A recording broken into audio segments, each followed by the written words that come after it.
चैत्राच्या पहिल्या दिनी आज जमूया, वसंत ऋतूचे स्वागत करूया, खळबत्ताचे बांधून गुढी उभारूया,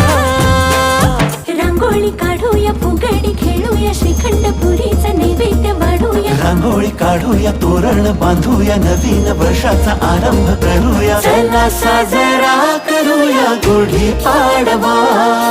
चला साजरा करूया गुढी पाडवा, मराठी परंपरेला नव्याने जगूया, चला साजरा करूया गुढी पाडवा.